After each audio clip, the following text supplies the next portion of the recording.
மகர ராசி அன்பர்களுக்கு இந்த வாரம் வேலையில் ஒரு மாற்றமோ, அதை கூடுதல் வேலை செய்ய வேண்டிய நிலை ஏற்படக்கூடியதோ, ஷிஃப்ட் மாறக்கூடியதோ, இப்படிப்பட்ட ஒரு நிலை ஏற்படலாம். அதை ஏற்றுக்கொள்வது நல்லது தான். உங்கள் ராசிக்கு 3ஆம் பாவம்னு சொல்லக்கூடிய இடத்துல கிரகங்கள் நிறைய சேர்ந்துருக்குது. முயற்சி அதிகமாக செய்வீங்க. வழக்கத்தை விட அதிக வேலை நீங்கள் செய்யணும். அந்த வேலையும் கூட இடமாற்றம் செய்து, அதாவது பிரயாணம் செய்கிறதுக்கான நிறைய பாவங்கள் இருக்கிறது. அதில் இந்த 3ஆம் பாவம் சொல்கிறது குறுகிய தூர பிரயாணம் அப்படின்னு சொல்லக்கூடிய ஒரு அம்சம். அதனால வேலையில் ஒரு சின்ன மாற்றம் வருதா செய்யுங்க. நேரம் நீட்டிக்கிறாங்களா பரவாயில்ல, ஷிஃப்டையே மாற்றுறாங்களா பரவாயில்ல.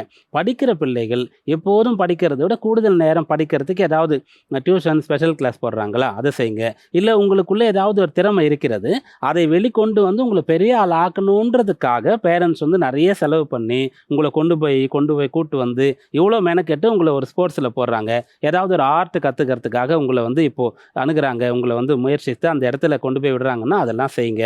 உடல் உபாதை இருக்கக்கூடியவர்களுக்கு மருந்து மாத்திரை மட்டும் போதாது, நிறைய பயிற்சிகள் வேணும். அதனால் வாக்கிங் போங்க, எக்ஸசைஸ் பண்ணுங்கள், ஃபிசியோதெரப்பி பண்ணிக்கங்கன்னு சொன்னால் கட்டாயம் இந்த வாரத்தில் அதை செய்யுங்க. இதெல்லாம் உங்களுக்கு பலாபலங்களை ஏற்படுத்தி தரக்கூடிய வாரமாக இந்த வாரம் அமையும்.